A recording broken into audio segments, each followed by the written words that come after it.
Hej alle sammen og velkommen til den her video. I dag skal jeg spise en banan så hurtigt som muligt.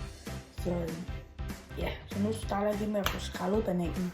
Fordi hvis man ikke har skrællet banan, så kan man ikke spise den. Ja, det kan man godt, det er bare være lidt ulækkert. Godt. Sådan. Og så sætter jeg lige stopur på mit ur. Bum. Jeg ved ikke helt, om I kan det. Men der står 000. Godt. Er vi klar? 3, 2, 1.